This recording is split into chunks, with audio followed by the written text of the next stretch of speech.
Hi there, it's Jean from Scents with Jean. Well, I've had a few requests for how I do my wax sampling.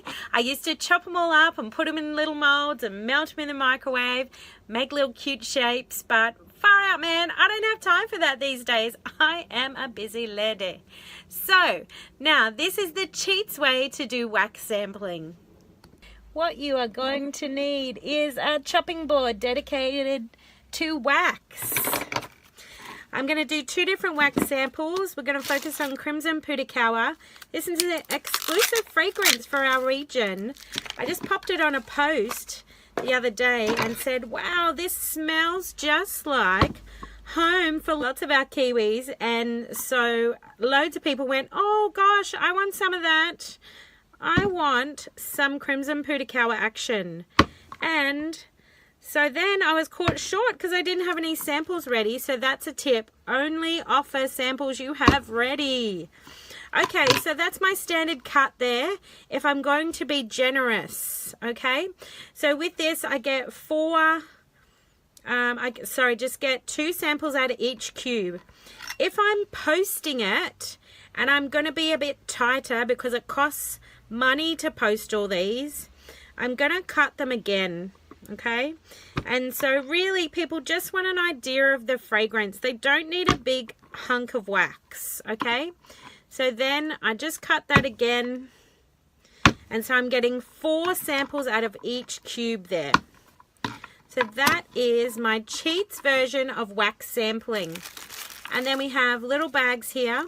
I do use the authentic Scentsy bags for my washer with samples because I find they're best, but for wax samples, I just use little cheap bags from the cheap $2 shop. Now these sample cards you can get off the layers page. That's a big sampling page for Scentsy. You have to be a Scentsy Consultant to be added to that page.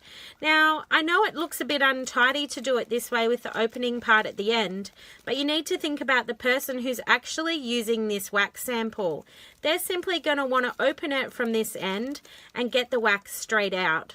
So that's how I do it now. I used to turn the bag around and staple this other end, but actually it's not great for the customer. So that's a perfect example of how to do your wax sampling. It's all ready to go.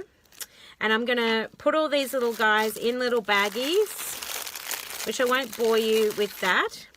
And simply fold your little thing up and punch it away. And there you go. That is your wax sampling. Now, I'll show you what I have.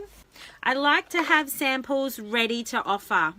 So my favorite sampling is, of course, room spray sampling. Okay, these are my favorite samples to give because it gives you a hit of fragrance. You don't actually need a warmer to get a load of the fragrance. It's super easy. That's my favorite. Next is washer with sampling. I do use the authentic Scentsy bags for that because I just find they are so much better than the cheap bags. And then I just do the layers card on the side there. So I have a load of those ready to go. It's important not to contaminate your samples and keep them separate. So this little section here, this is all black raspberry vanilla all together. I don't mix the samples together in the boxes. This is an example of what you can do when you make up little samples into little shapes. As I said, I don't do this anymore because it's far too fiddly and it takes too much time, and this is what you end up with. Little broken samples. They end up looking all kind of melted. These are all kind of melted.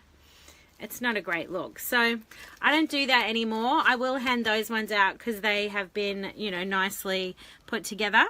But that's not what I do anymore. I simply cut the wax, rough cut the wax, and put them in the little bags like that. Okay, so I hope that gives you some more information about wax sampling. See you later.